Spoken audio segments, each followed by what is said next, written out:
5 сентябр дар шаҳри Душанбе президенти ҷумҳурии Тоҷикистон пешвои миллат муҳтарам Эмомалӣ Раҳмон ва раиси Маҷлиси Миллии Маҷлиси Олии Ҷумҳурии Тоҷикистон раиси шаҳри Душанбе муҳтарам Рустами Эмомалӣ дар паради ҳарбӣ ба ифтихори 30-солагии таъсисёбии Гвардияи Миллии Ҷумҳурии Тоҷикистон иштирок намуданд.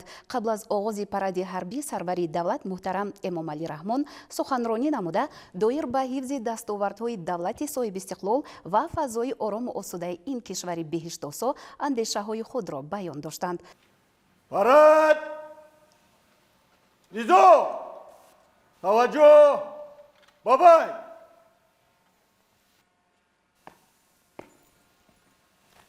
Муҳтарам асосгузори сулҳу ваҳдати миллӣ, пешвои миллат, президенти ҷумҳурии Тоҷикистон, сарфармондаи олии қувваҳои мусаллаҳи ҷумҳурии Тоҷикистон, ҳайати шахсӣ ҷузусомҳои сохторҳои қудратӣ ва мақомоти ҳифзи ҳуқуқ ба муносибати 30-юмин солгарди таъсисёбии Гвардияи Миллии Ҷумҳурии Тоҷикистон саф оростанд.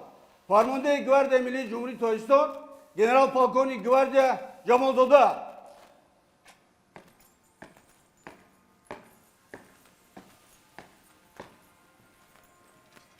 Салом рафиқон. шуморо ба муносибати 34-солагии истиқлоли давлатии ҷумҳурии Тоҷикистон ва 30-солагии таъсисёбии Гвардияи Миллӣ табрик мегӯям.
муҳтарам генералҳо ва афсарон, прапорщикҳо ва сарбозони Гвардияи Миллӣ ва сохторҳои ҳимояи ҳифзи худ. Чорабинӣ бо тантанаи имрӯза ба ифтихори 30-солагии таъсисёбии Гвардияи Миллӣ дар арафаи ҷашни бузургу муқаддаси миллӣ 34-солагии истиқлоли давлатии Тоҷикистон баргузор мегардад. Бинобар ин кулли хизматчони ҳарбӣ, инчунин собиқадорони Гвардияи Миллиро ба муносибати ҷашни бузурги истиқлоли давлатӣ ва рӯзи таъсисёбии Гвардияи Миллӣ, яъне санаҳои воқеан таърихӣ, самимона табрик мегӯям. ба ҳамаи шумо саломатӣ ва дар иҷрои масъулияти пуршарафи касбӣ, яъне ҳимояи амнiyatu оромии ҷомеа, ҳифзи дастовардҳои истиқлол ва манфиатҳои давлату миллат муваффақият ва барори кор орзу менамоям. Гвардияи Миллӣ воҳиди махсуси дорои иқтидору имкониятҳои муосир ва омодабошии баланд буда, дар ташаккули низоми мудофиавии мамлакат нақши муҳим дорад. آن با مقصد حمایه استقلال و آزادی و تمامیت ارضی کشور اشتراک در محافظت انشاءات‌های مهم دولتی ترتیبات جمعیتی اینچنین برای اجرای دیگر وظیفه‌هایی که از جانب رهبریت مملکت گذاشته می‌شوند تأسیس داده شده است. گواردیای ملی مثل دیگر ساختارهای نظامی و مقامات حفظ حقوق تاجیکستان صاحب استقلال در دوره برای کشور بنهایت وزین و حساس و در زمینه یک بریگاده تعیینات مخصوص تأسیس داده شد. هیئت شخصی این نهاد حربی از روزهای اول تأسیس یابی خود در برابر دیگر ساختارهای نظامی و مقامات حفظ حقوق مملکت راه خیلی دشوار و سنگین ولی پرشرف را سپری کرده نام پر افتخار گواردیاچی را با جسارت و جوانمردی و خدمت صادقانه به دولت، وطن و خلق تاجیکستان حفظ نمود. حالا گواردیای ملی که ما آن را همچون رمز دولتداری نوین ملی و با در نظر داشته نشانه های تاریخ گذشته ملت تاجیک تأسیس دادیم و یک ساختار قدرتمند حربی تعیینات مخصوص تبدیل یافته است که این در نوبت خود یکی از عامل‌های مهم حفظ استقلال و آزادی، تمامیت ارضی کشور و امنیت دولت و جامعه می باشد.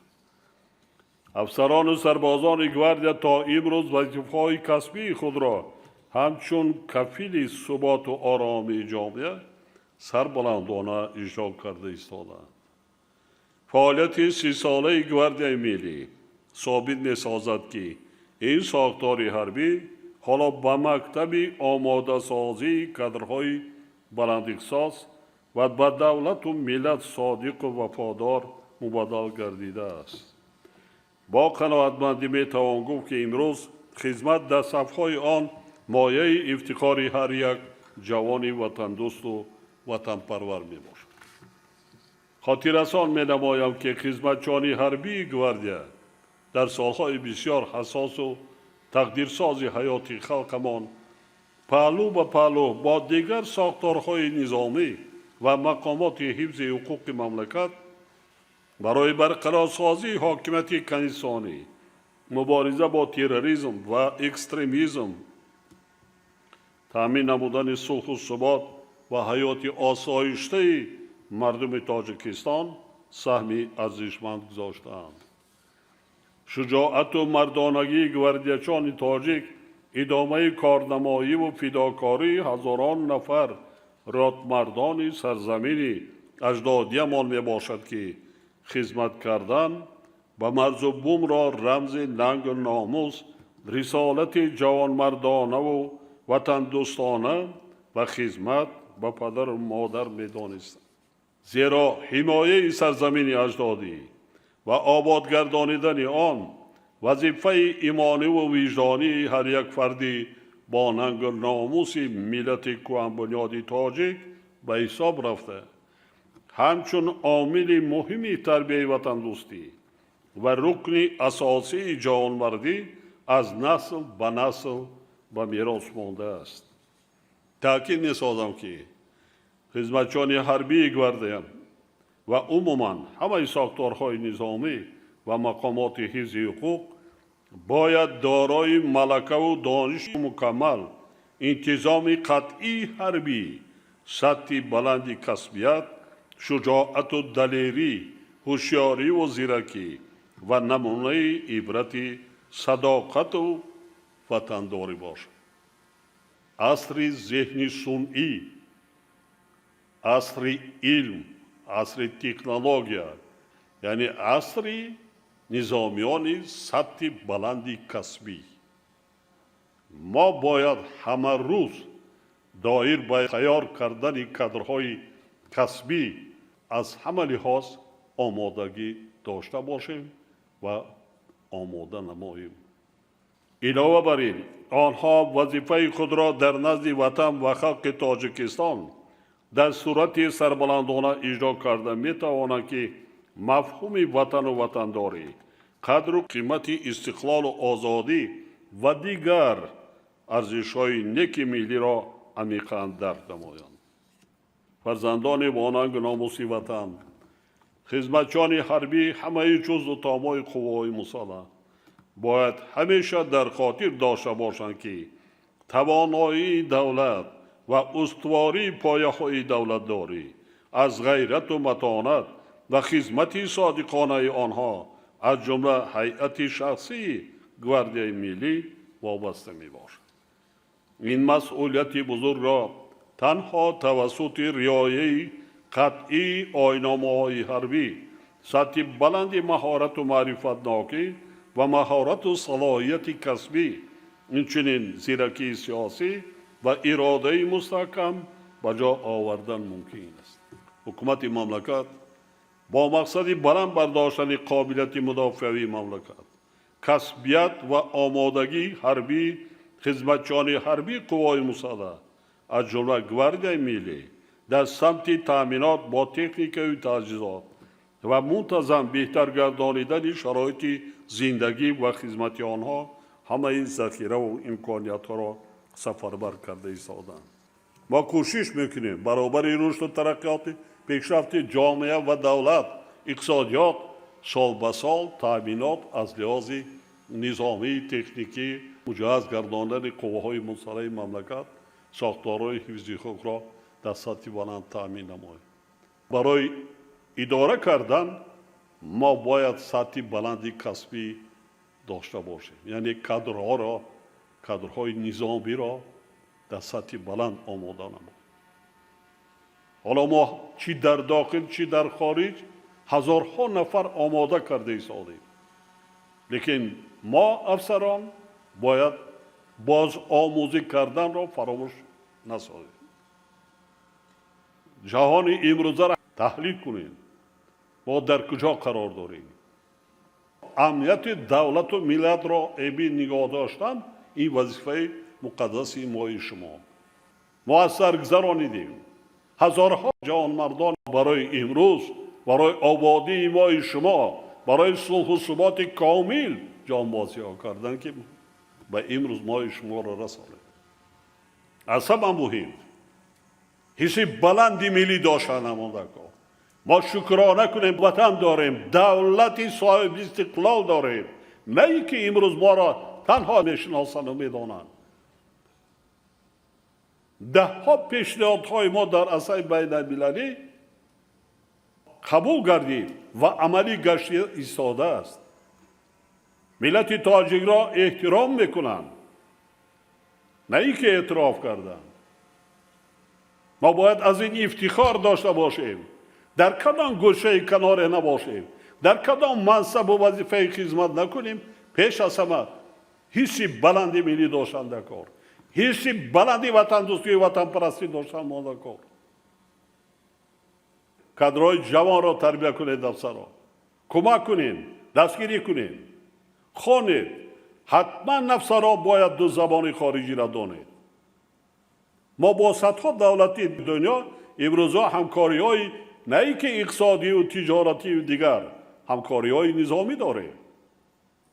در شرایط بسیار مرکب و حساس جهانی معاصر از جمله شدت گرفتن یراقناک شوی با شتاب، جنگ سرد، عملهای تروریستی و اکستریمیستی، جنایت‌های کبیری، قاچاق مواد مخدر و دیگر جنایت‌های متشکلانه فرامیده، مسئولیت هیئت شخصی گواردیای ملی، دیگر ساختارهای نظامی و مقامات حفظی حقوق تا رفت زیاد می‌گردد. من خود شاهدی زنده بودم که چگونه گواردی‌ها و دیگر نظامیان در روزهای سخت و سنگین جنگ شهروندی چگونه جانبازی‌ها کردند. ضرور است که به خاطر مقاومت به تهدید و خطرهای ذکر شده فعالیت هیئت فرماندهی و ستادی ساختارهای نظامی کشور و همکاری همه جزء تام‌های قوه‌های مسلح باز هم تحکیم و تقویت بخشیده شد. در رابطه با این رهبریت گواردیای ملی را ضرور است که رعایت بیچون و چرا و حتمی قانونیت، تقویت کارهای سیاسی و تربیوی، همچنین بلند داشتن سطح کسبیت، مهارت و ملکه خدمتچیان حربی و انتخاب و جابجاگذاری درست کادرها را تأمین نماید. من به صداقت و شجاعت شما، گردان دلیر وطن، ننگ و ناموس وطنداری و غیرت و مردانگی خدمتچیان حربی قواهای مسلح و مقامات حفظ حقوق تاجیکستان صاحب اختیار اعتماد کامل دارم و با اطمینان اظهار می‌دارم که آنها منبعد نیز از عهده اجرای وظیفه پر افتخار خود و قرض فرزندی خویش در نزد وطن و خلق تاجیک سربلندانه می‌برآیند. بار دیگر همه شما معاوضان دلیر و جسور وطن را به افتخار جشن بزرگ استقلال و 30 سالگی تأسیس یابی گارد ملی جمهوری تاجیکستان صمیمانه تبریک میگویم.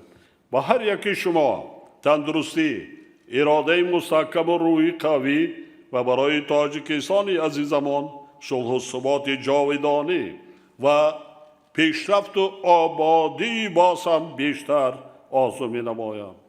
جشن مقدسی 34 سالگی استقلال دولتی و 30 سالگی تأسیس یابی گارد ملی مبارک فرزندان دلیر و شجاع وطن.